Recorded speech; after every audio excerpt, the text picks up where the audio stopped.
कहानी की शुरुआत में हम देखते हैं एक ताकतवर आदमी फिनिस्ट और उसके चेले एंडी को। इस वक्त ये दोनों जंगल में एक बहुत बड़े जंगली सुअर को पकड़ने जा रहे थे जो लोगों की फसलों को बर्बाद कर रहा था। गांव वाले उससे बहुत तंग थे। इस खतरनाक जानवर के सामने भी फिनिस्ट डरा नहीं। उसने एंडी से कहा कि सब मुझे हीरो मानते हैं, अगर मैंने इस सुअर को काबू में नहीं किया तो क्या इज्जत रह जाएगी मेरी। उसने हथियार उठाया और सुअर पर हमला किया, लेकिन इन छोटे हमलों से सुअर पर कोई भी असर नहीं हुआ। फिनिस्ट की मदद के लिए एंडी ने भी अपने हथियार से इस सुअर पर हमला बोल दिया, लेकिन उसका हथियार सुअर की नाक में चला गया और वो नींद से जाग गया। अब सुअर गुस्से में आ गया और एंडी की ओर बढ़ा, लेकिन तभी फिनिस्ट उसके आगे आ गया उसे रोकने के लिए। उसने पूरा जोर लगाया, लेकिन इस ताकतवर जानवर को रोक नहीं पाया। अपना थोड़ा सा जोर लगाकर ही सुअर ने फिनिस्ट को हवा में उड़ा दिया और आखिर में वो नीचे आकर सुअर के ऊपर ही गिरा। इस सुअर को काबू में लाने के लिए एंडी ने फिनिस्ट की तरफ एक रस्सी फेंकी। जैसे ही फिनिस्ट ने रस्सी पकड़ी,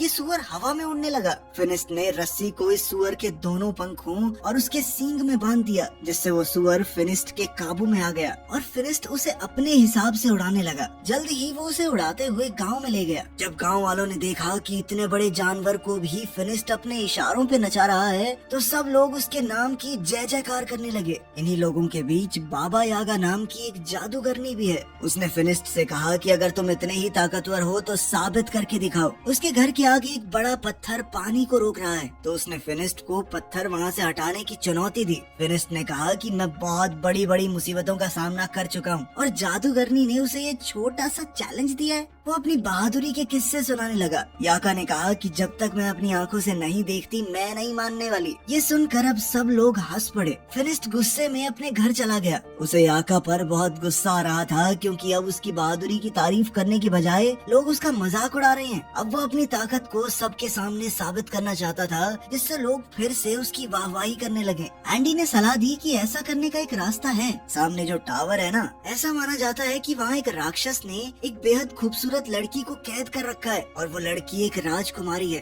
अगर तुमने उस राक्षस को मारकर राजकुमारी को आजाद कर दिया तो पूरी दुनिया में तुम्हारा नाम गूंजेगा। फिनिस्ट ने तय कर लिया कि वो इस राक्षस से जरूर लड़ेगा। रात होते ही फिनिस्ट और एंडी उस टावर की ओर निकल पड़े। वहाँ पहुंचकर उसने देखा कि यहाँ पहले से ही कुछ योद्धा इस राक्षस को हराने आए थे, लेकिन वो लोग मशहूर होने यहाँ नहीं आए। वो तो राजकुमारी को बचाकर उससे शादी करना चाहते हैं। उन सब ने फिनिस्ट से पूछा कि अगर उन्होंने मिलकर राक्षस को हरा दिया तो राजकुमारी किसे मिलेगी। इस बात पर फिनिस्ट ने कहा कि मुझे नहीं चाहिए ये राजकुमारी, मैं तो बस यहाँ पे नाम कमाने आया हूँ। अलग जाकर फिनिस्ट ने एंडी को बताया कि वो उस राक्षस को अकेले मारना चाहता है, इसीलिए वो सुबह का इंतजार नहीं करेगा। ये कहकर वो टावर के अंदर खिड़की से चला गया। वहाँ पहुँचते ही फिनिस्ट को वो खूबसूरत राजकुमारी मिली। उसने फिनिस्ट से कहा कि क्या तुम भी मरने के लिए आए हो। फिनिस्ट ने कहा कि मैं तुम्हें बचाने आया हूँ। ये सुनकर लड़की भाग के अंदर चली गई। उसे रोकने के लिए फिनिस्ट ने उसका हाथ पकड़ लिया। राजकुमारी ने अपना हाथ छुड़ाया और एक पिलर के पीछे चली गई। तभी पीछे से एक सांप ने फिनिस्ट पर हमला कर दिया। फिनिस्ट इस सांप से लड़ने लगा। तभी फिनिस्ट को समझ आया कि ये कोई आम सांप नहीं है, बल्कि उस राक्षस की पूंछ है जिससे लड़ने वो यहाँ आया है। ये देखकर उसने पहले तो राक्षस पर खूब हमले किए, लेकिन जब कोई वार काम नहीं आया तो फिनिस्ट ने उस राक्षस की दुम यानी उसके सांप वाले मुंह को हाथ में पकड़ लिया और अपनी पूरी ताकत से इस सांप के मुंह को चीरने की कोशिश की। लेकिन जैसे ही फिनिस्ट ने उसका मुंह अपने हाथों से खोला, सांप ने फिनिस्ट की आंखों में थूक दिया और अब फिनिस्ट को नजर आना बंद हो गया। वो अंधा हो गया। अंधा होने पर भी फिनिस्ट ने हार नहीं मानी और अपने पैर से टटोल कर अपना हथियार ढूंढ लिया। अब फिनिस्ट ने दोबारा उस राक्षस पर हमला किया, लेकिन वो राक्षस गायब हो गया। फिनिस्ट ने इतने हमले किए कि टावर टूटने लगा। टावर टूटने के शोर से सभी योद्धा भी जाग गए। वो सभी टावर से गिर रहे मलबे के पास आए। इन योद्धाओं को न राजकुमारी दिखी न ही राक्षस, बस दिखा तो मलबे के नीचे दबा हुआ फिनिस्ट, जो धीरे धीरे उठ रहा था। जब एंडी को पता चला कि फिनिस्ट अपनी आंखें खो चुका है तो वो उसे वहाँ से ले जाकर घर छोड़ आया। फिनिस्ट अपनी आंखों को खोकर बहुत गुस्से में था। वो बहुत चिड़चिड़ा हो गया था। उसकी ये हालत एंडी से देखी नहीं गई। एंडी मदद के लिए बाबा यागा के पास गया। उसने बाबा यागा को सब कुछ बताया कि फिनिस्ट के साथ क्या हुआ, लेकिन बाबा यागा ने मदद करने से साफ मना कर दिया, क्योंकि जब वो मुसीबत में थी तो फिनिस्ट ने भी उसकी मदद नहीं की थी। ये बात जब फिनिस्ट को पता चली तो वो बहुत उदास हो गया। इसी तरह वक्त गुजरता रहा। अब एंडी ने भी फिनिस्ट के पास आना बंद कर दिया था। वो अपने सारे काम बहुत मुश्किल से कर पाता। बाहर जाकर खाने पीने का सामान खरीद कर लाता, लेकिन बच्चे उसके फल चुरा लेते। अब उसके पैसे भी खत्म होने वाले थे। एक दिन एंडी फिनिस्ट के घर आया तो उसने गुस्से में एंडी से कहा कि उसके पास एंडी के लिए कोई काम नहीं है, तो तुम एक काम करो, कुछ और ढूंढ लो। ये सुनकर एंडी वहाँ से चला गया। बीतते समय के साथ फिनिस्ट के सारे पैसे खत्म हो गए। अब वो दिन आ गया कि फिनिस्ट बाजार के सड़े गले फल खाने लगा। ऐसे ही एक दिन जब उसे सड़ा गला फल भी नहीं मिला तो वो अपनी टोकरी लेकर बाजार में बैठा रहा। बाबा यागा वहाँ से गुजर ही रही थी कि तभी उसने फिनिस्ट को देखा, तो उसने अपनी टोकरी से कुछ खाने का सामान फिनिस्ट की टोकरी में डाल दिया। इससे पहले ये दोनों कुछ बात करते गाँव पर कुछ लुटेरों ने हमला कर दिया। ये लुटेरे गाँव के लोगों को मारने लगे। फिनिस्ट देख तो नहीं सकता, लेकिन उसे अच्छे से सुनाई दे रहा था कि कैसे लोग मर रहे हैं, तड़प रहे हैं। जैसे ही लुटेरे उसके पास आए, उसने आवाज सुनकर वापस उन पर हमला किया। कुछ देख न पाने के बावजूद भी सिर्फ आवाज के सहारे वो 2-3 डाकुओं से एक साथ लड़ रहा था। एक दूसरे डाकू ने फिनिस्ट पर रस्सी फेंकी, लेकिन फिनिस्ट ने ये रस्सी पकड़कर डाकू को घोड़े से नीचे गिरा दिया और फिर उसे अपनी तरफ खींचकर उसकी खूब धुलाई की। लेकिन कुछ डाकुओं ने पीछे से उस पर हमला किया और वो वहीं बेहोश हो गया। जब उसे होश आया तो वो एक शिप में था। उसकी गर्दन और हाथों को एक लकड़ी में बांधा गया था। इस जहाज में बाबा यागा और गांव के काफी सारे लोग भी थे। फिर हमने देखा कि एंडी भी यहाँ है। वो जहाज में आजाद घूम रहा था। बाबा यागा ने पूछा कि तुम आजाद कैसे घूम रहे हो? तो उसने कहा कि मैंने इन डाकुओं को यकीन दिला दिया है कि मैं इनकी तरफ ही हूँ, मैं इनकी मदद करूंगा। साथ ही वो गाँव वालों के ऊपर डाकुओं के लिए नजर भी रखेगा। एंडी के पास इस वक्त एक सोने का चिराग है जो उसने डाकुओं से चुराया था। उसने कहा कि वो इस चिराग को बेचकर खूब पैसे कमाएगा। जैसे ही एंडी ने इस चिराग को रगड़कर साफ किया तो उसमें से एक जिन बाहर निकला। उसे देखकर सब घबरा गए, यहाँ तक कि एंडी भी। नीचे का शोर सुनकर एक डाकू वहाँ आ गया, लेकिन जिन ने इस डाकू को मारकर ऊपर फेंक दिया। जब जिन एंडी के पास गया उसकी ख्वाहिश पूछने, तो एंडी ने कहा कि वापस चिराग में चले जाओ, और वो जिन दोबारा से चिराग में चला गया। ऊपर से एक डाकू आया और एंडी के गले पर तलवार तान कर अपना चिराग उससे वापस ले लिया, और कुछ ही देर में ये जहाज अरेबिया पहुंचा। गांव से लाए हुए सभी लोगों को गुलाम के तौर पर बेचने के लिए खड़ा कर दिया गया। वहाँ एक नकाबपोश आदमी आया और उसने फिनिस्ट, बाबा यागा और एंडी को खरीद लिया। वो उन्हें अपने महल में ले गया। वहाँ पहुँचते ही सभी लोग इतना बड़ा महल देखकर हैरान रह गए। इस महल में रोबोट काम कर रहे थे। हालांकि ये बहुत ही पुराना जमाना है। तभी उस आदमी ने अपने चेहरे से नकाब हटाया। उसने कहा कि हैरान मत हो, मैं एक साइंटिस्ट हूँ और ये सभी रोबोट उसी ने बनाए थे। इस आदमी ने बताया कि उसने और भी बहुत सी मशीनें बनाई हैं जिससे इंसानों का काम आसान हो सके।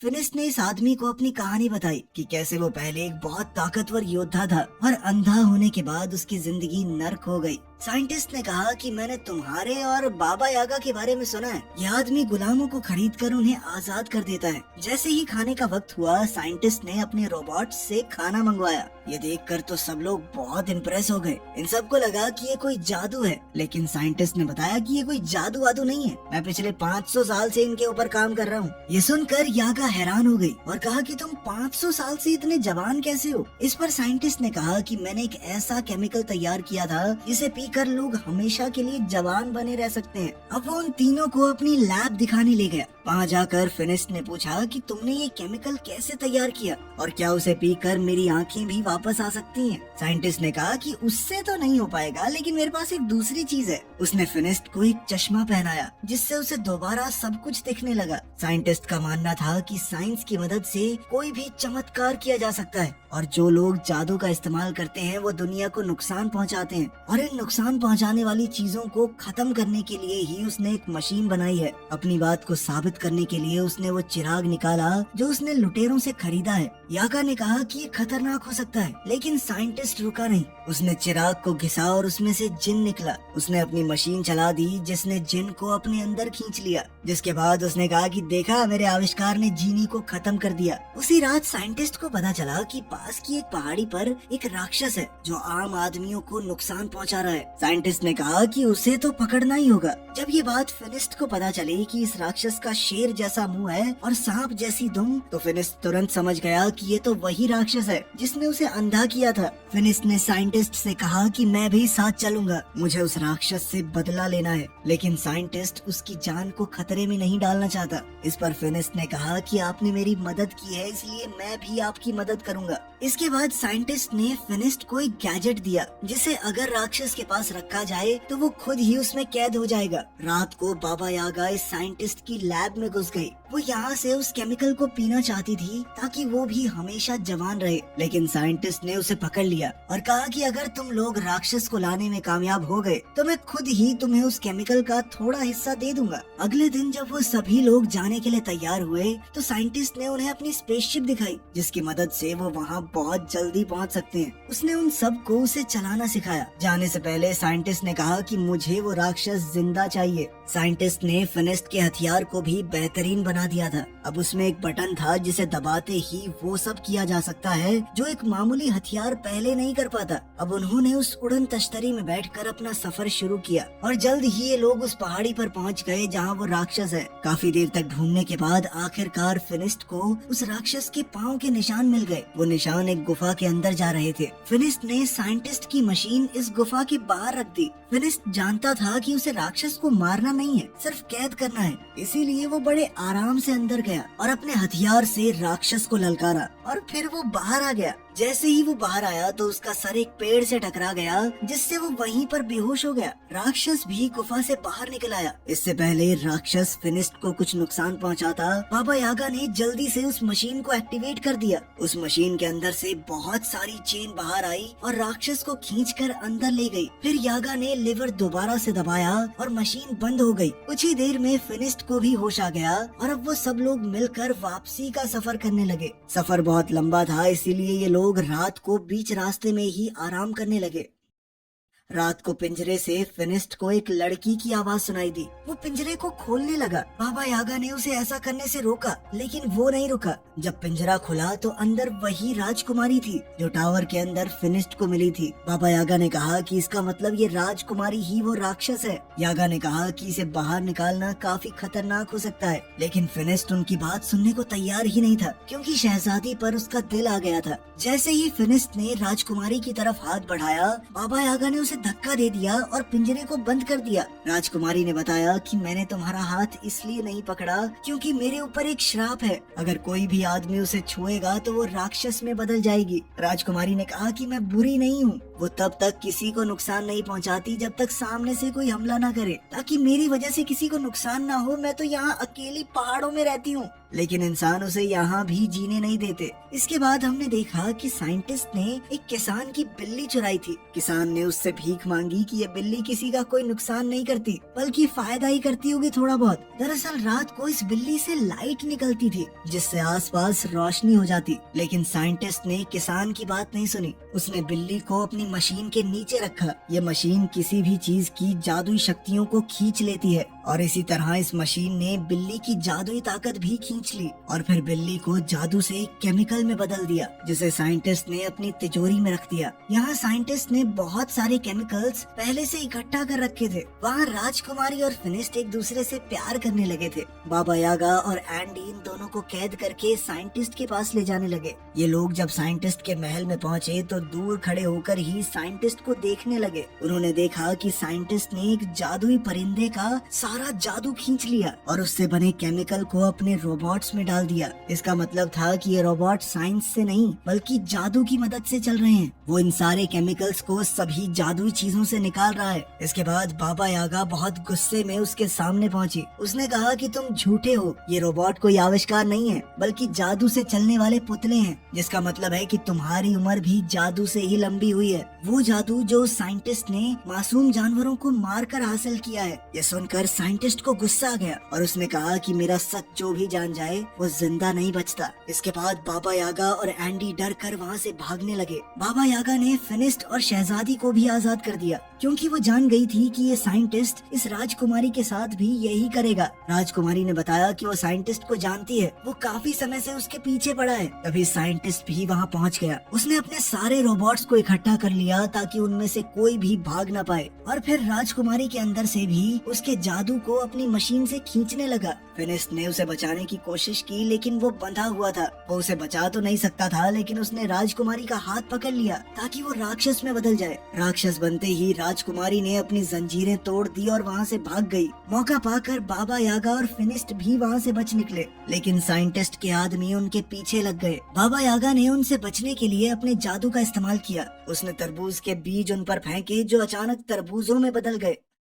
साइंटिस्ट ने भी अपना बड़ा रोबोट निकाला। वो किसी भी हाल में फिनिस्ट और बाबा यागा को नहीं छोड़ सकता, क्योंकि वो उसकी सच्चाई जानते हैं। एंडी ने साइंटिस्ट को समझाया कि हमारे पास जितना जादुई केमिकल है बहुत है, लेकिन साइंटिस्ट नहीं माना। वो बड़ा टर्टल रोबोट जब बाहर निकला तो पूरा महल टूट गया। साइंटिस्ट अब इस रोबोट के अंदर बैठकर एंडी के साथ फिनिस्ट और यागा का पीछा कर रहा था। अब वो इन दोनों पर तोप के गोले बरसाने लगा। फिनिस्ट ने यागा से कहा कि तुम इसका ध्यान भटकाओ और मैं इसके ऊपर चढ़कर इसे उल्टा करने की कोशिश करता हूँ, क्योंकि एक बार अगर ये बड़ा सा टर्टल उल्टा हो गया तो सीधा नहीं हो पाएगा। जैसे ही वो रोबोट यागा के सामने आया, उसमें लगी मशीन यागा के अंदर के जादू को खींचने लगी, जिस वजह से यागा बिल्कुल बूढ़ी लगने लगी। ये देखकर फिनिस्ट को बहुत तरस आया, लेकिन जब तक वो साइंटिस्ट का ध्यान भटका रही थी, फिनिस्ट टर्टल के ऊपर चढ़ गया। जब साइंटिस्ट ने ये देखा तो उसने टर्टल के हाथ फैला दिए ताकि वो फिनिस्ट को नीचे फेंक सके। फिनिस्ट तो नहीं गिरा, लेकिन उसका चश्मा गिर गया।